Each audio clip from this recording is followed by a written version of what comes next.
ಎಲ್ಲರಿಗೂ ಶುಭೋದಯ. ಇಂದಿನ ನಮ್ಮ ಧ್ಯಾನ ಮತ್ತಾಯನ ಬರೆದ ಸುವಾರ್ತೆ 15ನೇ ಅಧ್ಯಾಯ ವಚನ 4. ತಂದೆ ತಾಯಿಗಳನ್ನು ಸನ್ಮಾನಿಸಬೇಕೆಂತಲೂ ತಂದೆಯನ್ನಾಗಲಿ ತಾಯಿಯನ್ನಾಗಲಿ ದೂಷಿಸಿದವನಿಗೆ ಮರಣದಂಡನೆ ಆಗಬೇಕೆಂತಲೂ ದೇವರು ಹೇಳಿದ್ದಾನೆ ಎಂಬಂಚು. ಹಳೆ ಒಡಂಬಡಿಕೆ ಕಾಲದಲ್ಲಿದ್ದಂಥ ಆಜ್ಞೆ ಇದು. ತಂದೆ ತಾಯಿಗಳನ್ನು ಸನ್ಮಾನಿಸದೇ ಇರತಕ್ಕಂಥವ್ರಿಗೆ ಮರಣದಂಡನೆ ಆಗಬೇಕೆಂಬತಕ್ಕಂಥ ವಿಧಿ ಇತ್ತು ಎಂಬುದರ ಕುರಿತಾಗಿ ಯೇಸು ಪ್ರಭು ಹೇಳೋದ್ರ ಬಗ್ಗೆ ನಾವು ನೋಡ್ತಾ ಇದ್ದೇವೆ. ಆದರೆ ಈ ದಿನಗಳಲ್ಲಿ ಆ ವಿಧಿ ಇಲ್ಲ.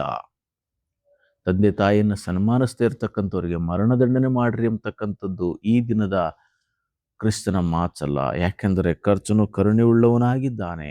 ಆದ್ದರಿಂದ ಇಂದು ಹೊಸ ಒಡಂಬಡಿಕೆಗೆ ಬರುವಾಗ ಕ್ರಿಸ್ತನು ಬಂದ ನಂತರ ಹಳೆ ಒಡಂಬಡಿಕೆಯಲ್ಲಿರತಕ್ಕಂಥದ್ದನ್ನು ಆತನು ಇನ್ನೂ ಬದಲಾಯಿಸಿ ಮೌಲ್ಯವಾಗಿರುವುದನ್ನು ಆತನು ಅನುಗ್ರಹಿಸಿದ್ದಾನೆ.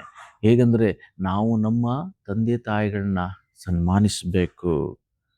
ನಾವು ಸನ್ಮಾನಿಸಿದ್ರೆ ನಮಗೆ ಮೇಲಾಗ್ತದೆ ಎಂಬುದಾಗಿ ದೇವರ ವಾಕ್ಯದಲ್ಲಿ ನೋಡ್ತಾ ಇದ್ದೇವೆ ಪ್ರೇರೆ.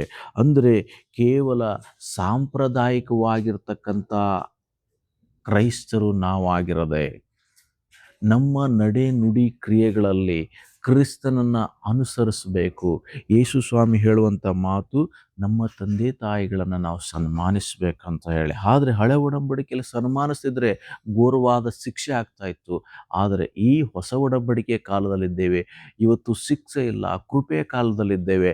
ಆದ್ದರಿಂದಲೇ ಅನೇಕರು ಈ ಕೃಪೆಯನ್ನು ದುರ್ಬಳಕೆ ಮಾಡಿಕೊಂಡು ತಮ್ಮ ತಂದೆ ತಾಯಿಗಳನ್ನು ಸನ್ಮಾನಿಸದೇ ಇರತಕ್ಕಂಥದ್ದು, ಪ್ರೀತಿಸದೇ ಇರತಕ್ಕಂಥದ್ದು, ಅವರ ಸಂರಕ್ಷಣೆಗೆ ಬೇಕಾದದನ್ನು ಒದಗಿಸದೇ ಇರತಕ್ಕಂಥ ಕಠಿಣವಾದ ಮಕ್ಕಳನ್ನು ಈ ದಿನಗಳಲ್ಲಿ ನಾವು ನೋಡ್ತಾ ಇದ್ದೇವೆ ಪ್ರೇರೆ.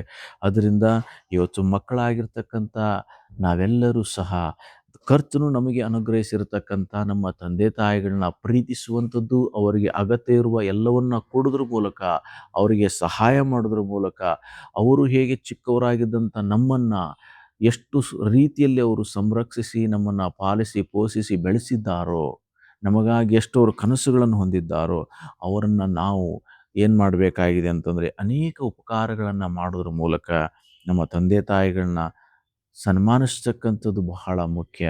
ಆದ್ದರಿಂದ ನಾವೆಲ್ಲರೂ ನಮ್ಮ ತಂದೆ ತಾಯಿಗಳಿಗೆ ಸನ್ಮಾನಿಸೋಣ, ಗೌರವಿಸೋಣ, ಅವರಿಗೆ ಬೇಕಾಗಿರುವುದನ್ನು ಕೊಡೋದ್ರ ಮೂಲಕವಾಗಿ ಕರ್ತನಿಂದ ಬರುವ ಆಶೀರ್ವಾದಗಳನ್ನು ಹೊಂದಿಕೊಳ್ಳೋಣ.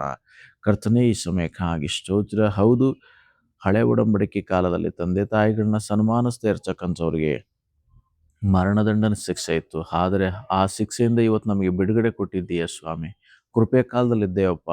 ನಾವೆಲ್ಲರೂ ನಮ್ಮ ತಂದೆ ತಾಯಿಗಳನ್ನ ಸನ್ಮಾನಿಸುವಂತೆ, ಪ್ರೀತಿಸುವಂತೆ, ಅವರಿಗೆ ಬೇಕಾಗಿರತಕ್ಕಂಥ ಮೂಲ ಸೌಕರ್ಯಗಳನ್ನು ಒದಗಿಸಿಕೊಡೋದ್ರ ಮೂಲಕ ಅವರನ್ನು ನಾವು ಪಾಲನೆ ಮಾಡಲಿಕ್ಕೆ ನಮ್ಮೆಲ್ಲರಿಗಿನ ಆತ್ಮನ ಸಹಾಯ ಕೊಡು.